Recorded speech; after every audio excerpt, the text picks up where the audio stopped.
જ્યારે માસૂમનો જીવ જાય છે, કચડાઈ જાય છે, જ્યારે જીવ જાય છે ત્યારે પરિવારજનોને જે સરકાર છે તે 5 લાખ કે 10 લાખમાં જાણે સોદો કરતી હોય તેવી ઘટનાઓ આપણે દિવસે ને દિવસે જોઈ રહ્યા છે। પરંતુ માણસની કિંમત 5 લાખ કે 10 લાખની નથી હોતી।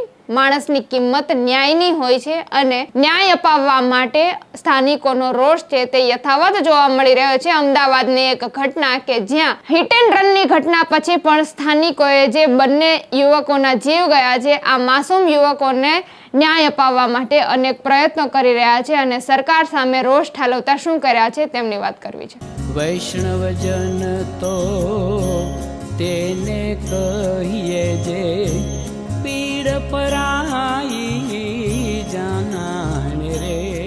નમસ્કાર, નવજીવન ન્યૂઝ સાથે હું છું અમીષા। જે રીતે થોડા દિવસ અગાઉ જે ઝાંસી કી રાણી BRTS ની નજીક છે, બે એક્ટિવા ચાલકને પાછળથી આવતી કાર છે તે એટલી હદે ટક્કર મારે છે કે એક્ટિવા ચાલક જે અકરમ અને અશફાક જઈ રહ્યા હોય છે તેમને ટક્કર લાગતા તેઓ BRTS ની રેલિંગ સાથે અથડાય છે અને ત્યાં જ તેમના મોત નીપજે છે। જો કે આરોપી છે તે ફરાર પણ થઈ જાય છે, પણ પોલીસ છે તેને કલાકોની અંદર જ પકડી પાડે છે અને તેને પોલીસ કસ્ટડીમાં પણ હાજર કરે છે અને તે જ સમયે જે આરોપી છે તેમના ખિસ્સામાં ફોન પણ જોવા મળે છે તેવું પણ સ્થાનિકોનું માનવું છે। ત્યારે સ્થાનિકો છે તે રોષ જમાવતા કહી રહ્યા છે કે આરોપી છે તેને એવી તો કેવી સ્પેશિયલ ફેસિલિટી આપવામાં આવે છે કે પોલીસ સ્ટેશનમાં પણ તેના ખિસ્સામાં ફોન જોવા મળે છે। ત્યારે જે જમાલપુર, દરિયાપુર સહિત અનેક વિસ્તારોમાં જે આ અકરમ અને અશફાકને ન્યાય અપાવવા માટે રેલી યોજાઈ રહી છે, કેન્ડલ માર્ચ યોજાઈ રહી છે અને એક જ કહેવું છે આ સ્થાનિકોનું કે પરિવારને ન્યાય મળે। આ બંને માસૂમોના જીવ ગયા છે, તેમનો શું વાંક હતો, તેમને ન્યાય આપવામાં આવે અને જે આરોપી છે તેમને કડકમાં કડક સજા કરવામાં આવે અને તેમને ફાંસીની સજા આપવામાં આવે તેવી પણ સ્થાનિકોની માંગણી છે। પહેલા શું કર્યા છે તેઓ તેમને જ સાંભળી લો। स्टेट के होम मिनिस्टर बोलते हैं कायदा में रहसो तो फायदा में रहसो, ये तो कायदे में नहीं थे।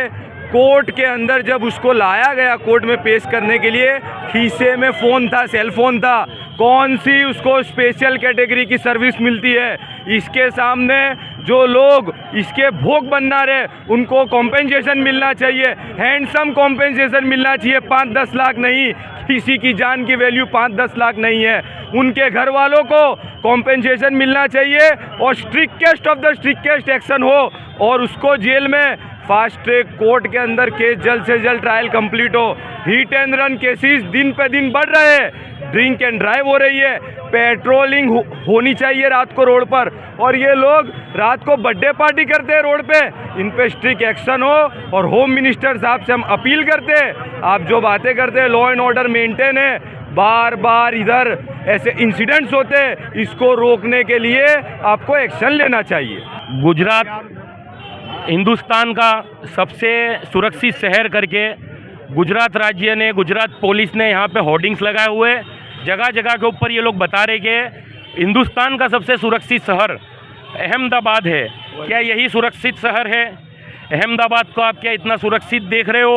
कभी कचरे की गाड़ी किसी पर्सन को उड़ा के चली जाती है, कभी बर्थडे पार्टी के अंदर किसी का जन्मदिन बनाने के लिए किसी का मरण दिन बनाया जाता है, किसी को ऐसे ही बिगड़े बाप की, अमीर बाप की बिगड़ी हुई औलादें ऐसे हिट एंड रन कर देती है। क्या सरकार इसे सुरक्षित कहना चाहोगे आप लोग? ये सुरक्षित शहर नहीं है, ये घटनाओं से भरा गुजरात है और हम अशफाक और अकरम के परिवार के लिए न्याय की मांगनी करते हैं और हम चाहते हैं कि इसके लिए गुजरात सरकार कमेटी बनाए और कमेटी बनाने के साथ साथ में इनको अच्छे से अच्छा कंपनसेशन दे। तो આ હતા સ્થાનિકો કે તમે તેમને પણ સાંભળ્યા, તેઓએ જે રીતે વાત કરી છે કે જે માણસની કિંમત છે તે ન્યાયની છે અને જે તેમણે આરોપી પર અનેક જે આરોપ લગાડ્યા છે ફોન ખિસ્સામાં હોવાની સાથે સાથે જે હિટ એન્ડ રનનો કેસ બન્યો છે તેમની પણ તેમણે વાત કરી છે અને બસ હવે અકરમ અને અશફાકને ન્યાય મળે, તેમના પરિવારને ન્યાય મળે તેવી વાત તેઓ કરી રહ્યા છે। વી વોન્ટ જસ્ટિસના નારા સાથે તેઓ કેન્ડલના માર્ચ યોજી રહ્યા છે। ત્યારે હવે આપનું આ ઘટનાને લઈને શું કહેવું છે કમેન્ટમાં આપના પ્રતિભાવો ચોક્કસથી જણાવજો। આવા જ પ્રકારના સમાચાર મેળવવા માટે નવજીવન ન્યૂઝ સાથે જોડાયેલા રહો। નમસ્કાર।